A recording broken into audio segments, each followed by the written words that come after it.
Kings Island's next coaster is opening soon, and it may just be the best coaster to open in the park's history.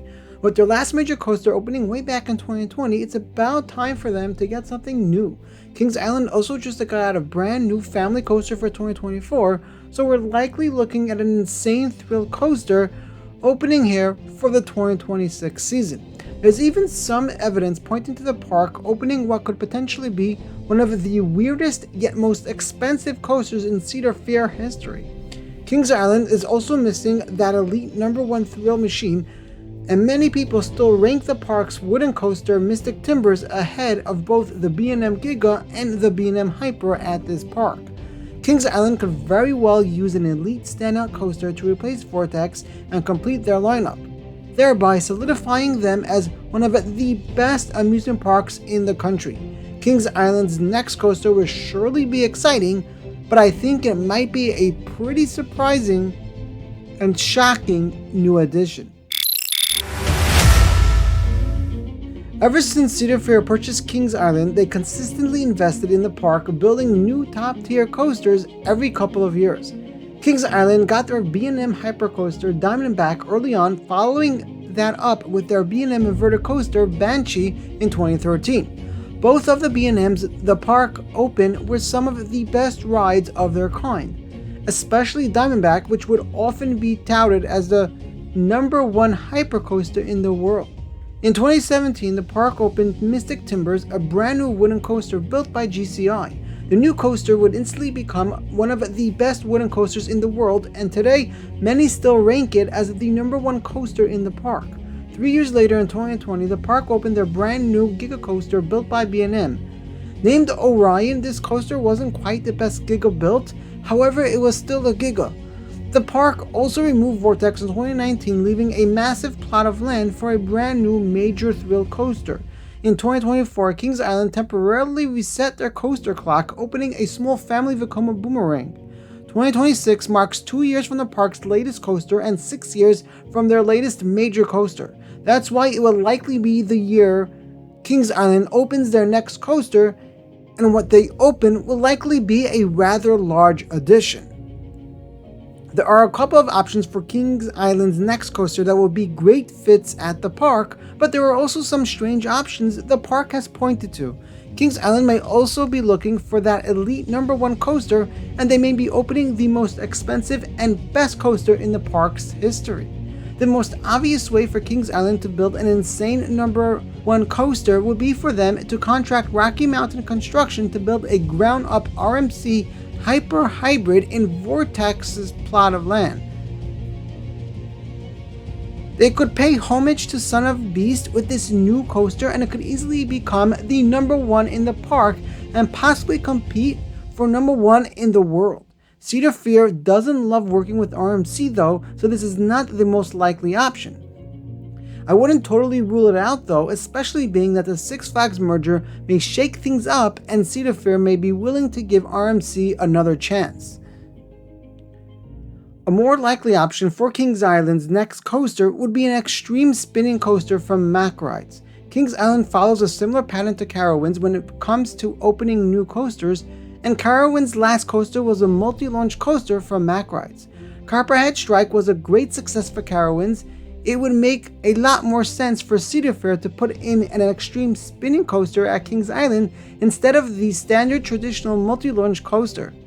An extreme spinner could easily become the #1 coaster at the park if done right.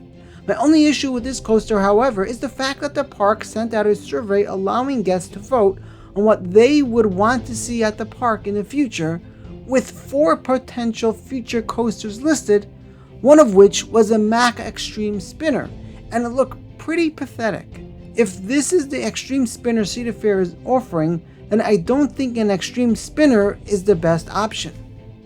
Another interesting coaster included in this survey the park sent out to pass holders was a future indoor coaster with top-tier theming utilizing one of the park's old unused buildings. Well, I think this is a pretty interesting concept. I feel like the park should first build a major thrill coaster before building something like this, which would likely be a family coaster. Another manufacturer I would have considered a few months ago when talking about Kings Island's next coaster is Zamperla. Maybe the park could open a multi-launch coaster with Zamperla's brand new lightning trains. I doubt that'll happen now though, after the disastrous situation with Top Thrill 2. It's very sad, and I wish Zamperla would have started off building a smaller coaster.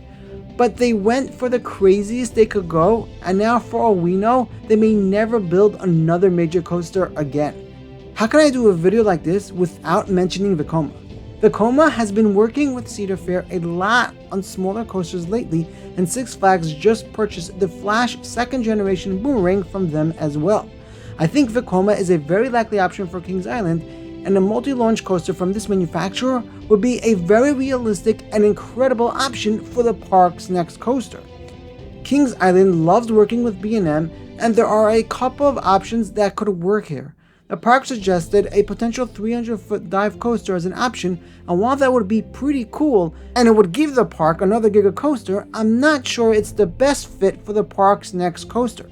Maybe a B&M surf coaster could come to Kings Island though. They could open a launch Airtime focused smooth coaster and would be very marketable. I'm not sure the chain would be interested in purchasing a surf coaster just yet, as it isn't the most proven model, but I think it definitely could be a great option for Kings Island's next coaster. There's still one more B&M Kings Island can get. It's my wild card, and that is the possibility of Kings Island getting a B&M flying coaster. Now, before you say that won't happen, since Cedar Fair never built a B&M flyer before, just think for a second. Six Flags is involved now, and they built a couple of them. Maybe they could even put a launch on the flyer, though that might be a maintenance nightmare. This definitely isn't the most likely option, but I wouldn't rule it out. One of the best options for the park's next coaster is an Intamin LSM launch coaster. I know Cedar Fair hasn't worked with Intamin in forever, but Six Flags just recently began working with them again, and I think Cedar Fair learned their lesson after Top Thrill 2. It's a good thing Six Flags is involved now, because if not for that, Intamin might have been too insulted to work for Cedar Fair after they hired Zamperla to create Top Thrill 2. An Intamin LSM launch coaster, or maybe even a vertical multi-launch coaster, would be a perfect fit at Kings Island, and would give them one of the best coaster lineups around. It would give them a true top-tier coaster and would be a very marketable addition. Launch coasters are all the rage now, and Kings Island could definitely benefit from a high-speed launch coaster like this one. We'll have to see what happens, but I wouldn't be surprised if Kings Island ends up opening an Intamin launch coaster in 2026, and frankly, I hope they get one, because that would be awesome. Kings Island is already one of the best parks in the country, and the chain is already shifting their focus to Kings Dominion with a new secret master plan to make the park a truly elite one.